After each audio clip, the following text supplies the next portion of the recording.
Assalamualaikum warahmatullahi wabarakatuh. Balik lagi di channel yang paling ngeselin khususnya buat para pinjol.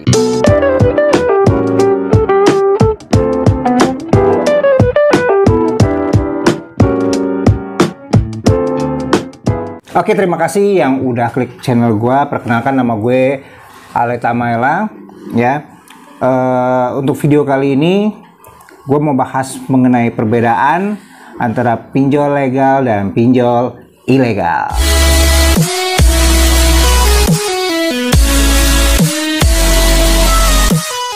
Nah, mungkin dari beberapa teman-teman gua lulus semua yang ada di sana masih banyak yang bingung mengenai mana nih yang legal, mana yang ilegal, gitu ya. Jangan sampai terjebak oleh rayuan-rayuan pinjol-pinjol yang sekarang ini lagi marak, banyak banget bermunculan di mana-mana. Ya, efek pandemi, kita kurang duit, apalagi PPKM gini, usaha pada macet, gaji pada dipotongin, ya gue paham lah ya. Jadi perlu dana segar. Jadi gini, OJK udah menjelaskan sih sebenarnya dari POJK 77 tahun 2016 tentang syarat-syarat pendirian sebuah peminjaman uang berbasis teknologi vintage ya. Jadi syaratnya juga lumayan sih ya, lumayan. Kalau mau terdaftar itu harus memiliki modal 1M untuk terdaftar loh ya. Itu 1 tahun ya, 1 tahun jaraknya terdaftar ya. Kalau memang udah lebih dari 1 tahun nggak kunjung mengajukan untuk perizinan, ya surat terdaftarnya akan dicabut dari aplikasi tersebut. Jadi lumayan berat sih bagi aplikasi-aplikasi yang mungkin bermodal tipis ya, nggak ada investor. Karena apa? Kalau untuk sampai mendapatkan izin itu harus istilahnya punya modal atau setor sebesar 2,5 miliar ya. Jadi itulah kurang lebih dasar pendirian atau penerbitan surat berizin atau terdaftar dari OJK. Nah, gue mau bahas mengenai yang ilegal dulu ya. Oke, ilegal udah pastilah. Udah pasti ilegal itu nggak ada, baik berizin atau terdaftar di list OJK. Di mana list OJK lo bisa cek. Jadi list OJK bisa ditemuin ya di website OJK ya. Kalau lo bingung ya lo minta pandu aja, telepon ke 157, nanti biar mas-masnya atau mbak-mbak operatornya bantu lo untuk mengetahui gimana sih cara buka list OJK. Atau di search Google juga ada kok, tulis aja vintage berizin OJK misal kayak gitu ya. Aplikasi legal OJK nanti juga semuanya terbit. Cuman kan ada beberapa yang emang belum update gitu loh. Maksudnya kalau OJK kan langsung ke website OJK-nya lu bisa secara update gitu. Nah, udah pasti yang ilegal tuh nggak terdaftar dan berizin. Nah, gitu. Nah, semuanya itu lucunya gini. Mereka ada yang mau cari cara buat ngelabuin kita nih dengan pasang logo-logo OJK atau AFPI ya. Nah, mereka tuh pinternya begitu. Jadi mau ngambil nasabah atau debitur dengan cara bahwa ini aplikasi gua terdaftar dan berizin, jadi lu pinjem aja. Karena memang tugasnya yang ilegal tuh memang berharap bisa dipinjam duitnya, malah justru berharap orang itu minjem supaya apa ya, supaya bisa diperes lah gitu. Nah, jadi hati-hati, ada yang namanya pencatutan logo tersebut ya, lo harus hati-hati. Karena di Play Store itu banyak banget, atau di App Store juga banyak ya, makanya harus berhati-hati. Nanti kalau memang mau pinjem ya lo lihat dulu, ini namanya misalnya uang bahagia ada nggak nih, lo telepon OJK, mbak ini uang bahagia legal apa ilegal, misalnya ada tertera logo OJK-nya ya lo konfirmasi aja. Oh, tapi ada logo OJK-nya, itu kan bisa dibuat-buat, gue juga bisa bikinnya gitu. Jadi hati-hati ya, ada pencatutan logo-logo yang seolah-olah mereka tuh berizin, ya berizin atau terdaftar OJK, gitu. Nah, yang lainnya adalah mengenai tenor. Tenornya biasanya mereka tulis 170 hari, 190 hari, 70 hari, ya. Padahal begitu lo klik, ya, begitu lo klik itu ternyata cuman 1 minggu. God damn it, 1 minggu. Udah gitu, misalnya nih lu pinjem yang di situ tulisannya pencairannya, misalnya lu pilih yang 1.500.000, tapi yang ditransfer ke lu cuma 600.000. Nah, lu ntar suruh balikin 1,8 tuh, kacau kan? Nah, udah gitu suruh balikin dalam waktu 7 hari. Mending 7 hari. Hari ketiga aja lu udah pasti diteleponin, suruh bayar sekarang, karena ada alasannya mereka lah. Ada perbaikan sistem lah ke depannya, jadi seolah-olah diburu-buruin gitu, suruh bayar hari ini. Kalau nggak dibayar, disebar data lu. Nah, cakep kan pemerasannya? Gitu, makanya jangan dibayar udah gitu. Nah, itu mengenai tenornya ya. Ya, terus apalagi penagihannya biasanya gini, pakai kata-kata kasar lah, udah pasti kasar, kata-katanya udah kebun binatang semua keluar, ya, alat kelamin semua disebutin, ya, terus diancem-ancem, ya, mau ngebunuh lah, mau kita samperin lah, ya, seperti di video-video gue sebelumnya yang udah gue jelasin mengenai ancaman dari DC ilegal, ya.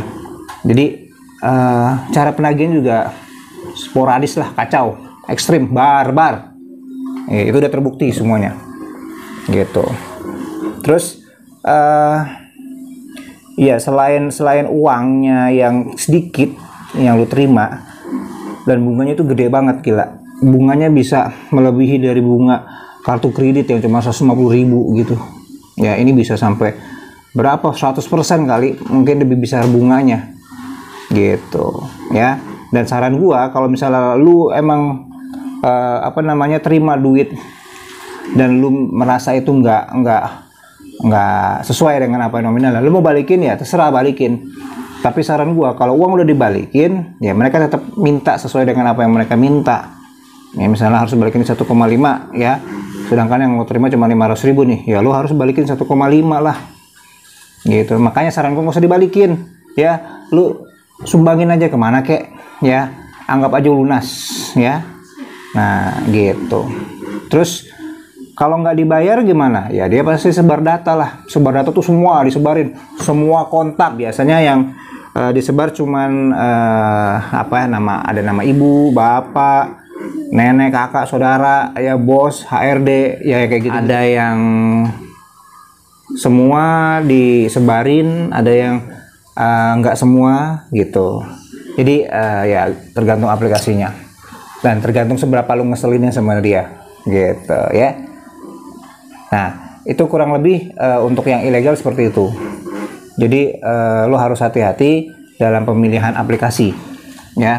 Karena kalau udah di ilegal, lu salah di ilegal nih, ya lu bakal muter-muter aja situ lingkarannya. Karena lu pasti bakal gali lubang, tutup lubang, ya. Lu pinjem nggak bisa kembaliin karena bunganya besar banget, akhirnya lu pinjem lagi ke aplikasi ilegal juga sebelahnya, pinjam. Jatuh temponya juga sama, nggak akan lebih dari 7 hari, udah pasti 7 hari, ya. Dan 7 hari kan lo tahu sendiri, ya. Ini yang belum tahu ya, pokoknya 3 hari 4 hari lu pasti udah ditagih, ya. Nah, itu ilegal. Nah, terus kalau yang legal gimana? Ya legal udah pasti ada, lu bisa cari di website OJK, listnya ada, ya. Terus ya penagihannya sih masih sopan, ya. Misalnya hari pertama, hari kedua, ya biasanya kalau misalnya yang memang vintage-nya udah punya nama ya, kayak Kredivo, Aku Laku, terus Amarbank, ya, mungkin untuk gagal bayar 1 hari 2 hari masih manis-manis gitu ya. Tapi kalau udah seminggu, sebulan, lu rasain sendiri deh. Yang deskolnya ya. Tapi mereka juga ada baiknya, ada DC-DC-nya beberapa yang baik untuk kurun waktu 1-2 bulan itu atau 3 bulan. Mereka biasanya pasti pakai internal. Internal tuh maksudnya memang masih bekerja sama, sebuah vendor penagihan utang masih bekerja sama dengan vintage tersebut, ya. Kalau udah lebih dari 90 hari kan udah stop tuh penagihan, nggak boleh.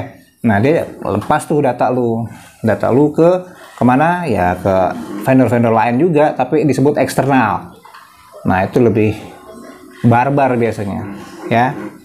Tapi sekarang juga udah mulai banyak sih yang legal rasa ilegal tuh.